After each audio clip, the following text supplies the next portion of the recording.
Welcome to the Paranuts Paranormal Podcast, episode 2. Here we are. Tonight's show is going to be a little different than what we normally do. Going to be on a kind of a serious note, something that we've dealt with as a team as of late, and also it kind of has roots in the inception of our group. The subject is attachments, spiritual attachments. Now, there's all kinds of different kinds of attachments that someone can get as far as paranormal goes.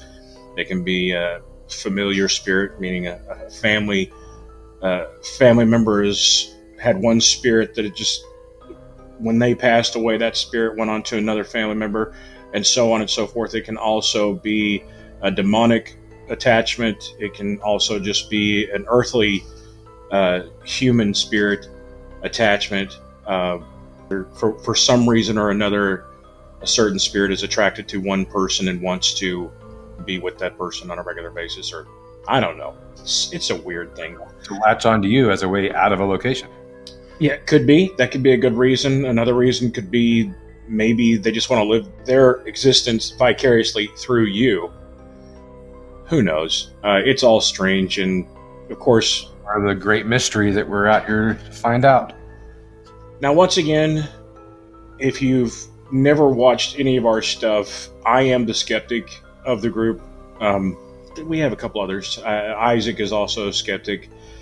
But Ryan and Caleb are all very much believers because they've had paranormal activity happen throughout their childhood growing up. We'll get into that here shortly, but recently we've gone and done a couple of investigations where we've actually had attempted attachments to some of our team members. One of which was the most recent episode we did, Haunted Nation, the Haunted Hill House, New Evidence, where something tried to attach itself to Isaac, one of our team members. So how are you feeling right now? Feeling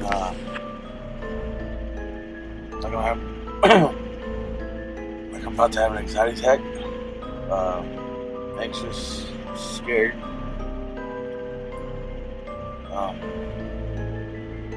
I can't think straight.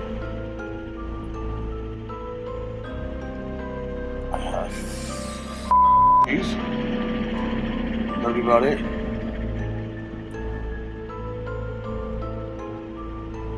Very scared. A place that we also have gone recently was a place called Hill House Manor, and that was in Gainesville, Texas. Yep. Where Caleb, who is an empath on our team, he tends to be susceptible to these sort of things quite a bit because of his gift.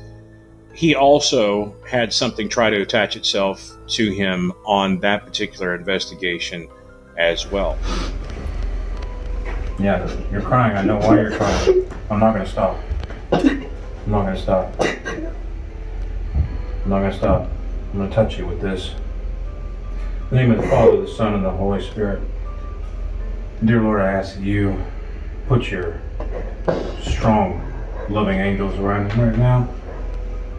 You take whatever it is that's trying to attach itself to him because of his gift. Now, attachments, I was looking into this, and attachments apparently are a lot more common than I thought. You know, when I first met you and you were telling me your story, I was very skeptical. Matter of fact, I think the right words I said was, dude, you're full of shit. Maybe you need to go see a doctor about your wild imagination, or if you're really experiencing these things, maybe you need to be taking some sort of medication. Right. And Which is what you hear. That's why it's not talked about very often, because that's usually the kind of response that you get or you think you would get. So it makes sense. well, if it wouldn't have been you and I, and it wouldn't have been the relationship that we had prior to you telling me about your experience, I don't think that relationship would have gone much further after that conversation. Exactly, yeah. But instead of getting offended very easily, you turned the other cheek and instead said, you know what, let me try to prove this to you. How open are you to this? And I said, I'm very open to it. I've just never experienced anything paranormal in my my life. And I think people who have are just, got crazy imaginations, or maybe they do have a certain gift. Maybe they're psychic or something like that. But anyway, one thing led to another. You brought me to an investigation. Not even 3 hours into the investigation of the place that we went to, I caught my first bit of evidence, which is an EVP of what sounded like an old cowboy calling me a which I thought was absolutely fascinating, and it began the journey that we have been on now for 17 years. Can you believe we've been doing that this long? That is nuts. I know. We're a couple of old farts, man. Yeah, big time. You've got 3 kids. Actually, I got 4. Well, that's right. You got 4, if you count Dominic. Yeah, ranging from 1 year to 21 years. Well, let's get right to it. Of course, a lot of people want to know your story. This was the story you told me a little over 17 years ago that started the whole journey of Haunted Nation. Actually, it started the journey of Answers Paranormal Investigations, which has led to the show you see, Haunted Nation. Now, when did this start exactly? So this started between 10 and 11 years old. I was pretty young. I didn't watch scary movies. I didn't know about this kind of a thing until my stepdad was religious and took us to this church. I won't name the church, but it was like one of those Holy Ghost revival kind of people running up and down the aisles. It was completely nuts, just out of this world church. People, running up and down the aisles. Preachers slap people in the forehead, and all of a sudden their whatever is healed, and people randomly speaking in tongues and running across the room, and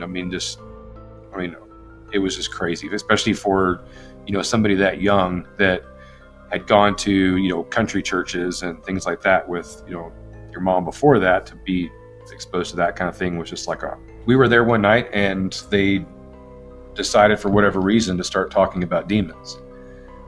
And what age? In your Sunday school? Yeah, it was kind of like a youth group. It's like Wednesday night church type deal, not like Sunday morning. Bunch of 10-year-olds? Exactly. So nothing that 10-year-olds or whatever age in middle school, high school should be taught about. Okay. Yeah, but they were talking about how they can come visit you, and some of them are beautiful, some of them are not. Just really off the wall kind of things about it. And to plant something like that in 11-year-old's head, that there's these creatures basically that will come visit you. It puts that in the back of your head, when you're at home at night. You all of a sudden go from I'm safe in my own home to I'm not. There's some kind of creature that this is real. This is not from a movie or something. This is something that's real that could come and see me. So, hold on right there. Remember what your thought process is. I did that because I could have swore I heard something say something in the background on you.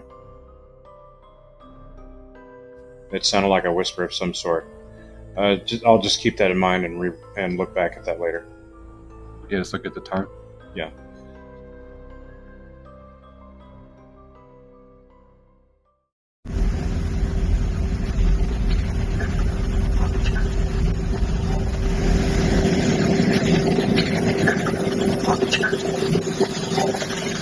So anyway, okay, you were talking about them talking about demons. Continue. We have that experience there, which could completely changes my mindset, as a kid.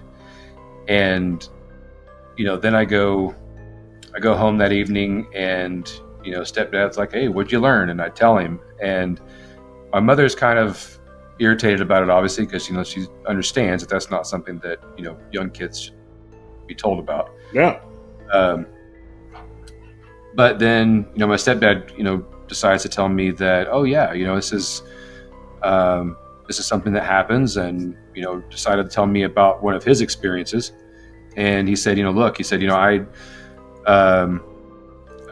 alone in my apartment, and, from my bed, I could see through my bedroom door down the hallway to the front door. And, woke up one night and I get up and look because I feel, nervous and kind of scared. And I look, and down the hallway, there's a figure standing in front of the front door. And, I get scared, and he pulls the blankets up over his head, and, eventually falls back to sleep. And then, the next night or a couple of nights later, wakes up again in the middle of the night and gets up to look, and it's half the distance from the front door to his bedroom. And then this continues until it's, up on top of him, in his bed. And, as he's telling this story, I'm, shaking, obviously, because, now I've been told by, teachers, that this could happen, but now it's really real because, this person that now lives in our house and is now my stepdad is telling me it's happened to him directly. So now I know it's real. And so I've already got this, I'm instantly scared, and, I'm not sleeping, at night anymore. And it's just it's a different world now. Not long after that, I had my first experience myself, where I'm going to bed just like normal. And, I have one of these old metal creaky beds that every time you move to scratch your foot or something with your other foot, the whole thing creaks. No matter what you do, it moves and it creaks. And the bed starts moving and just kind of creaking back and forth. And I'm thinking it's my breathing, or, I've got to be moving somehow. And so I'm holding my breath, being perfectly still, not moving at all. And I do that for, 5-10 seconds, and it's still moving. So it's obviously not me. So I jump up, being scared, and being a couple feet away from the bed, looking down at my bed, it's still moving. So it's still just kind of going back and forth, a couple inches, but just enough to make a noise. There's nothing that's going to make this bed move. It's You tell him the bed was actually moving. Physically moving, yeah. Yeah, so actually you weren't half asleep. You weren't you sure that you were fully aware and awake? And oh yeah, I know I was, because I instantly went from there to my mom and stepdad's room. Went right through the door, and tried to wake them up and tell them I'm going to sleep in your room because there's something in mine. And stepdad was pretty strict, and so he basically said, nope, go sleep in your room. And I wasn't going to do that, so I basically just shut their door and grabbed a blanket, went to the living room. And laying on the couch in the living room, I can see, if I look down towards my feet, down through a hallway to just a doorway that goes into a large kitchen and like second living room area. And the opening to this area was just pitch black, and the whole house just felt different. It just felt like you weren't safe. It felt you were just scared and nervous. It felt thick. It felt different. So as I'm looking down this hallway at this door opening, almost as if it was standing to the side of the door up against the wall, as it just like basically pivoted, almost like a door would, but it was a figure. So it pivoted into the opening of the door. And then now there's this figure standing in this doorway, which is blacker than the darkness of the room. And, you don't see a face, you don't see any kind of, actual definition. You see almost like a cloaked, just a dark figure just kind of standing there. And obviously eyes are wide open. I'm, terrified, scared to death. And I keep staring at it, which this lasts, I would guess probably 5-8 seconds, somewhere in there. I'm just, in a stare at this thing. And it kind of leans forward and lifts its leg up onto the step and then just kind of leans forward and lunges, comes through the hallway as if it's like almost kind of flying directly at me. And once it gets about, let's say, probably 12, 15 feet away from me, I'd obviously dart and turn my head into the couch cushions and, bury myself in the couch. And I immediately, got up, turned around. It wasn't there. The feeling of dread is still there, but I can't see anything. So I run straight back to mom's room. And once I get inside, I'm as quiet as possible. And I slip underneath the bed, and that's where I slept without them knowing I was there. Because there was no way I was going anywhere else except for in that room. So this was the beginning. This was the very beginning. It was first experience. Couple of things I want to ask. Number one, do you have any thought whatsoever that the thoughts and impressions that the church there that you went to, mixed with your stepfather, had any effect whatsoever on whether or not this happened? Like, could it have been a product of your imagination because of what you'd been told? Well, I would think that, except that it didn't stop. So after that first experience, it continued almost on a daily basis, for 25 years. It didn't stop. So I knew that it... Like, how often did it happen? I would say, just like we've talked about, in locations, that, the energy goes up and down. One night or you may be there 3 nights, and only one night you actually get some real activity. It's kind of the same thing. I always knew that it was there.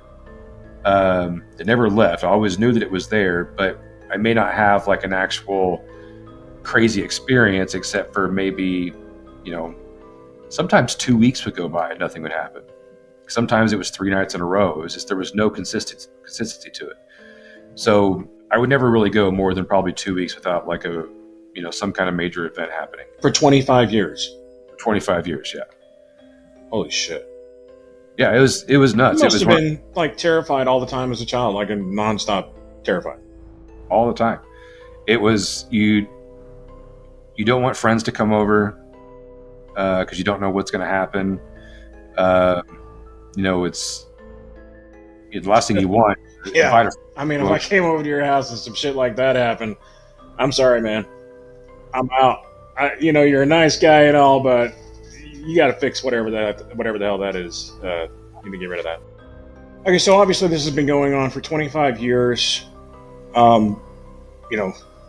We could sit here probably for the next 6-7 hours talking about some of the experiences you've had, but let's just go to maybe give me a couple of the ones that really stick out in your mind, and then I would like to talk a little bit more about attachments in general, because I'm sure there's a lot of people who's experienced what you've experienced, or maybe a different level of what you've experienced.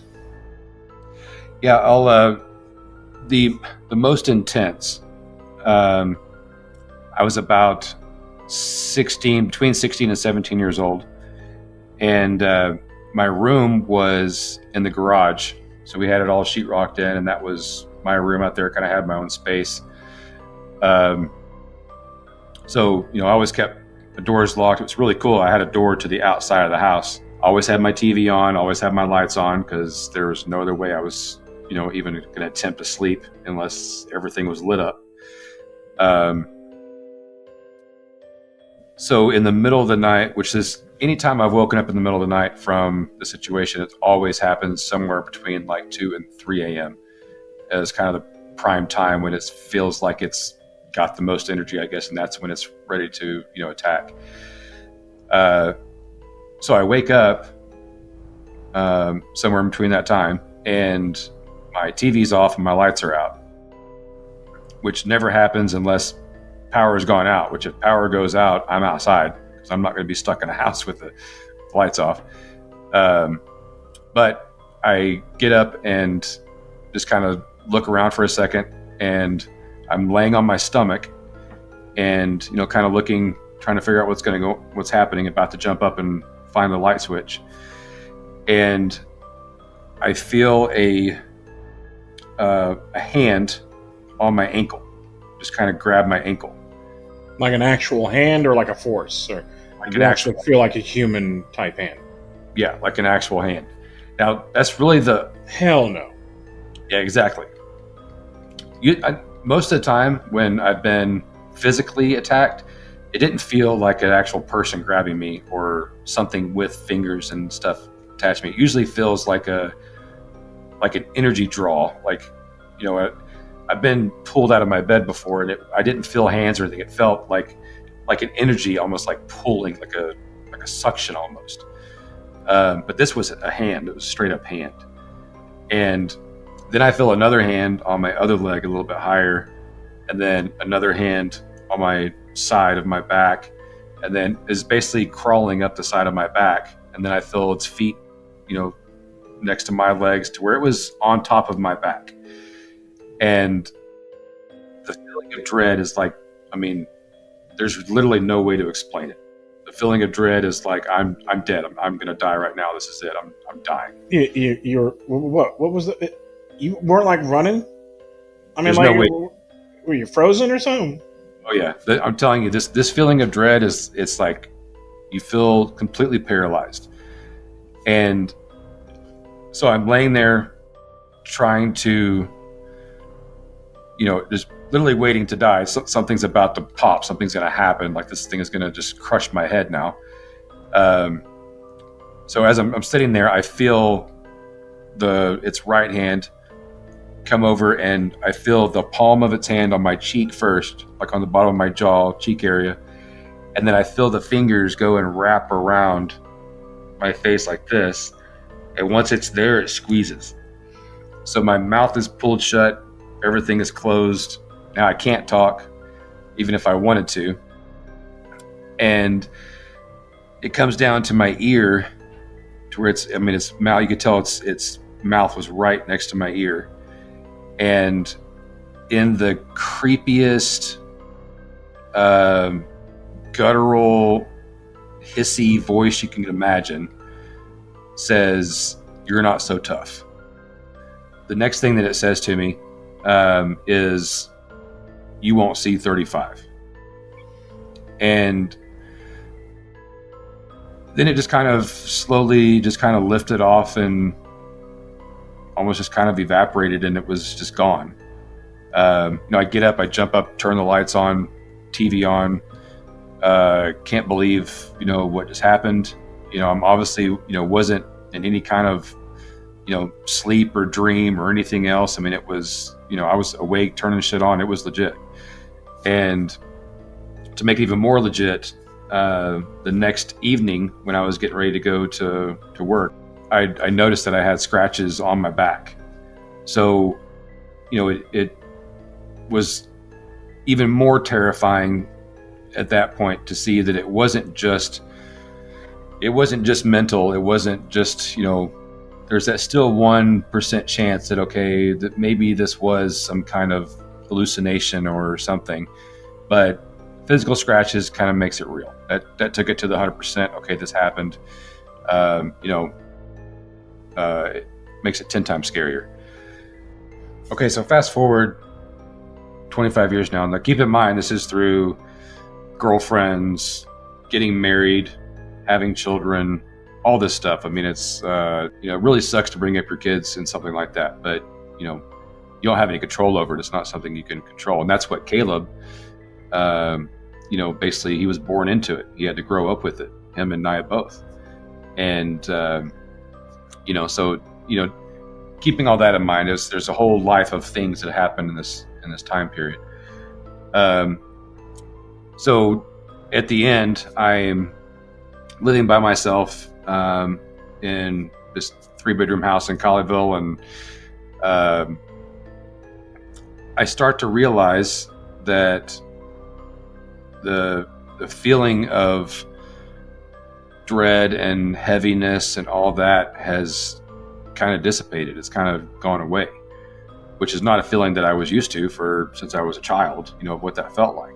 But it just felt light. And even being in my, in a house by myself, I still had all the lights on, and, because it was just knowing I'm by myself, but there's something else there with me that, is capable of what it's capable of.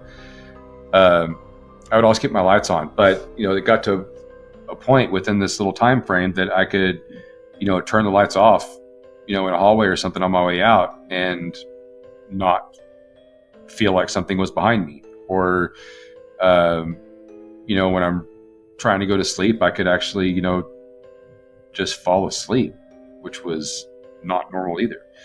So this lasted about a week. And then I'm on the phone, I remember I'm in the backyard on the phone with my mom, and we're just talking and catching up on stuff. And, she said, "Hey, I just wanted you to know, that your stepdad passed away about a week ago from a heart attack." And me and my stepdad didn't get along at all. We didn't like each other. So that's why it wasn't like big news, when it happened, for her to call me and tell me. It just kind of came up in the next conversation because I didn't talk to him for God knows how long. But, at first I'm like, oh, that kind of sucks. But then it hits me. I'm like, holy crap. This stopped about a week ago, about the same time that he passed away. Fascinating. And, yeah, so then it goes back to, this was something I think that was attached to him when he came into our household, and for whatever reason thought, I'm going to stick myself to this dude too. And so I think it was an attachment through an attachment somehow that, whenever he passed away, it basically just took him and it was out. It had completed its task, of taking somebody with him, and luckily it was him and not me. So I did get to see 35 and, get past all that, but that was when it ended. And I haven't had that same attachment or any experiences with that same attachment since. I've had other stuff, from just coming into the house because of what we do, but, it's nothing compared to the feeling and the experiences that happen with that. And that's interesting you say that, because, I've yet to have, I had one instance where something weird happened after an investigation, but for the most part, nothing really likes to follow me anywhere. I think that might have something to do with sensitivity, or, well, once again, maybe you might be a beacon. Of course, and again, Caleb, your son, is an empath. I'm sure that plays a part in who they may choose to follow home and not, or not. Yeah, I think it has something to do with the sensitivity, and I think that because I was almost that close to the other side for that long, you got to think, if I've got this negative entity that is, It's a good point, in my life, and it's that veil has been thinned between myself and it for that long. It's almost like it has maybe more susceptible and kind of more sensitive to those kind of things. And I can see that, before I began this journey with you, I was not sensitive to the paranormal whatsoever. I could go into the room and you could go, "Man, do you feel that?" And I'm like, "Nope, I don't feel what you're talking about. I don't know what you're talking about." Anyway, since we began this journey, I've noticed that through it and being around when paranormal activity happens, I've become more and more sensitive to when something's about to happen or when something's in the room with us. I'm beginning to be more in tune with that feeling, because the same feeling happens every time we run across something when we get paranormal evidence. It's absolutely crazy how it's the same feeling every time. You know it because you can be in a room and it'd be a really creepy room and everything. You're not scared. You're totally fine. And then all of a sudden you get goosebumps all over your body and you're like, I don't know why I got goosebumps all over my body. Why am I feeling this way? I'm not upset. I'm not scared. I'm not nervous. And then boom, something paranormal will happen. That happens enough times, you begin to go, oh, there's a correlation here. So that's how I've become more sensitive. Not because I've become, psychic through this experience. It's through the nonstop. It's through the places that we've gone and experiencing paranormal activity over and over again where you begin to see correlations, and then you put those emotions, feelings, and everything else into one box, and you say, okay, well, this is very familiar. Yeah, and I think you do get a little more sensitive the more investigations you do, the more you put yourself into their realm. I think And maybe that's it, but you know me, I'm going to look at it from more of a try to find a scientific or normal explanation that could be more plausible. The body getting used to it. I felt more sensitive since we have really steadily been going to some of the most haunted places in the world. Yeah, we have been steadily feeling more and more sensitive to things, to where I'm actually starting to get like flash images of things that I would usually, because I do have a screwed up imagination, and I think not you. Oh yeah, but I think it is from having that attachment for so long. It puts negative thoughts in your head consistently. Like, I used to not be able to have a conversation with anybody, didn't matter who it was. I couldn't have a conversation with anybody without having the picture in my head of me beating the living shit out of them. That is so weird. It is messed up. And I knew it was messed up Did you ever have that conversation with me? I don't think so. I don't think I've ever told anybody that, honestly. I mean, no, did you ever, at any point, did you ever look at me and go, I see myself beating the living shit out of you, this guy? Oh, yeah. Really? It didn't matter who it was. I mean, I couldn't... Well, you just try it, pal. Yeah. Well, I couldn't sit there and talk to somebody without having that image in my head. That's so weird. I mean, I was in sales and all kinds of stuff, and I'd be sitting there talking to a salesman. Well, that's the reason right there, is because you're in sales. That'll make anybody look at people and go, I just want to beat this. Well, they would probably want to beat the shit out of me because I'm trying to sell them something. But, in my head, I'm, I got you. I know this person. And it was not controllable. And I don't think they were my thoughts. I think they were thoughts that were being put into my head. And, because I knew when I'm having this thought, this is horrible. I should not be thinking this every time. Like, my own consciousness. It's so nice that at least you're aware of that. During that period, you're aware of the at that moment. That's good. Yeah, but I don't have that anymore.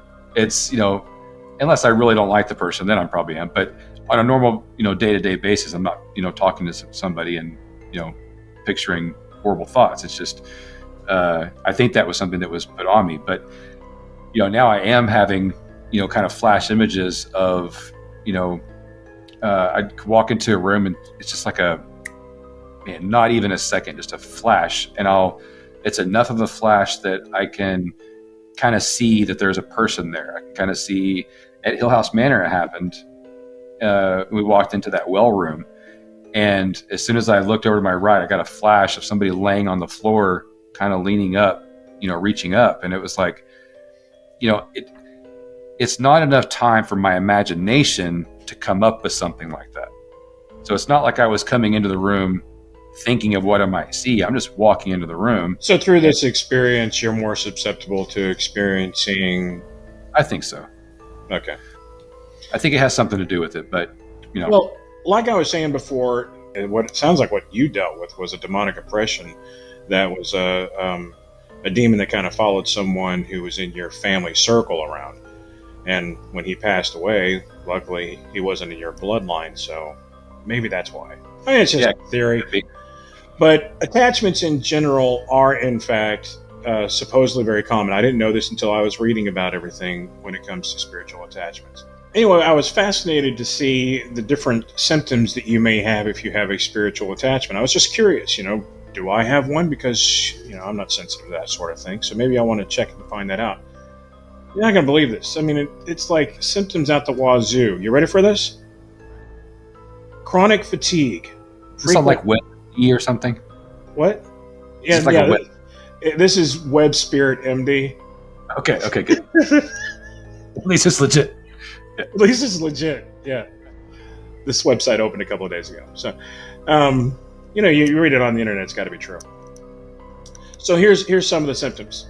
Chronic fatigue, frequent headaches, digestive disorders, powerful negative emotions, anxiety and unexplained phobias, depression, intrusive thoughts, like, I want to kick this guy's ass right now, mood swings, sleep problems, suicidal thoughts, weight problems and eating disorders, addictions, hearing voices, alienation, I'm not done yet, mental illness, always cold, concentration difficulties, feeling of a presence, hallucinations, hypochondria, internal vibrations, not feeling like yourself, personality disorders. Believe it or not, I'm still reading these.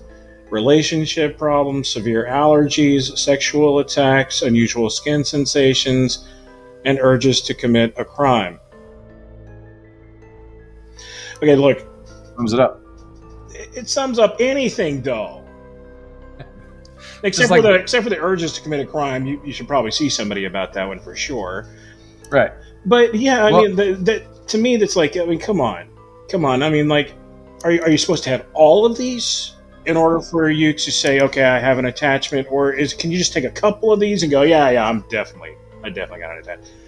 I would tell you, out of all those you listed, I probably had at least 90% of them. Fascinating. At least 90. The intrusive thoughts of suicide. Let me get on the thoughts of suicide.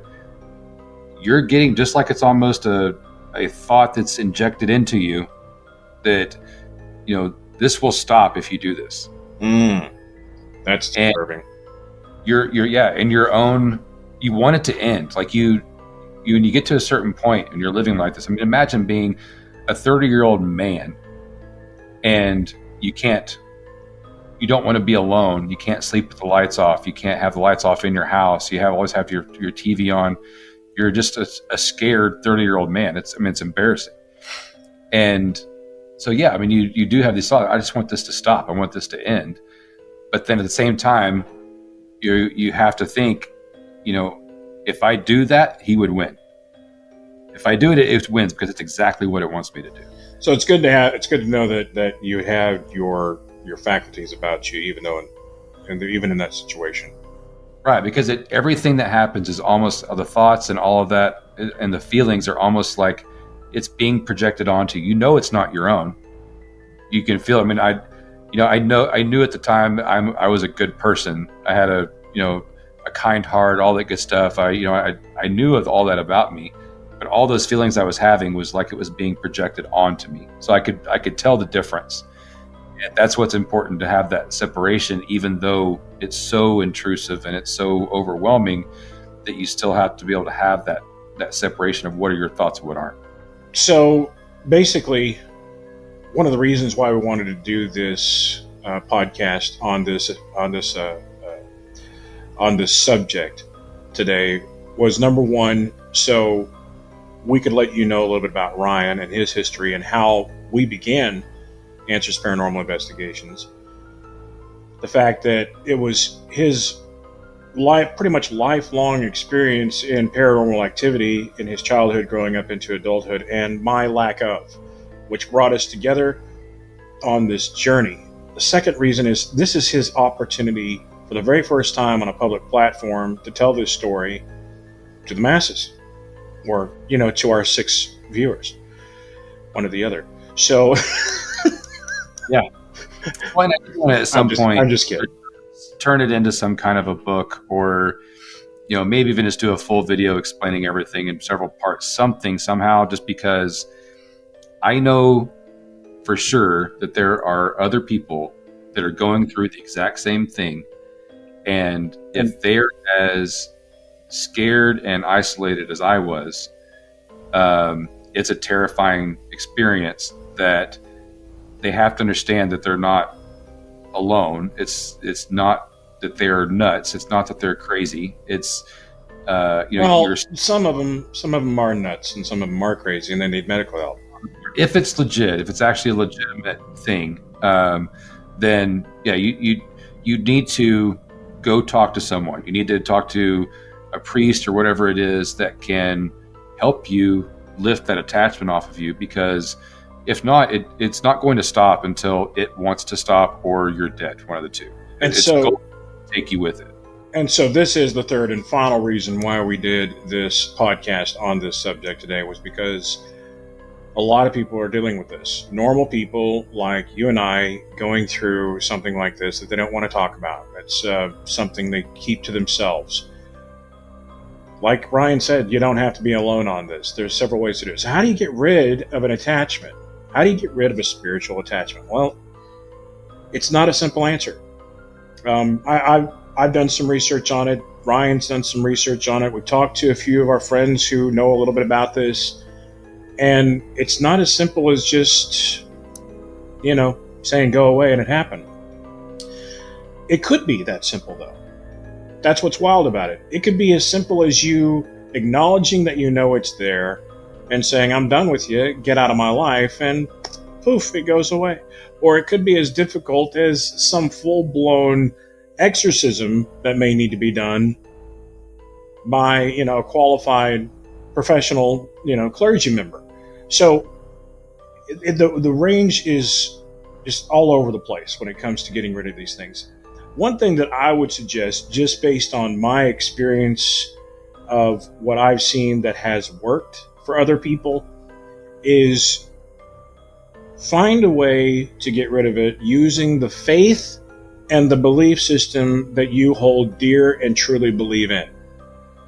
And I think that's your most valuable ally right there, is your faith and your intention behind it, which is going to help you get rid of these sort of things. Now, maybe I did want to leave today with giving some people an opportunity to get a hold of someone if they're having this issue, besides you and I, because this is not something we deal with on a regular basis with helping others. But we have a friend who deals with this sort of thing on a regular basis. He helps families with their paranormal issues. And he is a Christian man. He is, matter of fact, he was a pastor of a mega church for a couple of big mega churches for a while in Texas. And now he has stepped down off the pulpit to go and travel across the country and help families with their paranormal problems. His name is Pastor Terry Fox. He's been lovingly called now the paranormal pastor. And his whole goal is to get out there in the world, get into the muck and really start battling these things like you were dealing with for 25 years of your life, so that people can begin living their life again. Here's a way to get a hold of Pastor Terry. Now, if you're not on any kind of medications, if you don't have a history of mental illness, if there's no real reason why you're experiencing these things except for the fact that you are experiencing them, if it's a legitimate issue, you can email him at pastorterry@summitchurchtexas.com. That's Pastor Terry, Terry. I'm sorry. Pastor Terry, Terry. Pastor Terry at summitchurchtexas.com. And bear with him. He's a very busy man. He's all over the place all the time. And he'll get back with you. But it's a very real thing. Don't feel bad. Reach out. Get some help. Find somebody to help you change your life if you can't do it yourself. Well, I want to end this podcast on something that you and I have been talking about for many years. And I think you know what it is. I don't even think I have to say it. Oh, yeah. One word: Waverly. This is something you and I have wanted to do for a long time. Of course, it's a paranormal playground according to everything we've seen, read, and heard on Waverly Hills Sanatorium. Yeah, groups with, a couple of 20-year-olds and their phones trying to get some TikTok evidence, make a good TikTok video, catch a shadow in the background or something like that. It's ridiculous. We want to be able to go to Waverly so that we can do a film on Waverly Hills. We're going to have our own experiments, because we don't, that's a weird thing too. We watched a lot of this stuff. How many people do a lot of experiments at Waverly?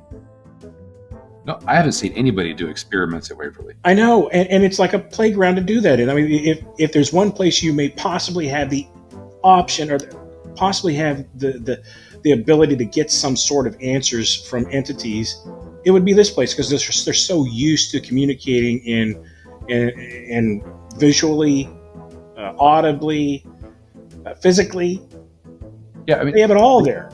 you got to think the shadows that have been caught there were caught on accident. They were caught way back in a corner where there happened to be just enough light, and they're not even trying to film that. They're doing something else, and there's a little shadow in the background. It's always caught on accident.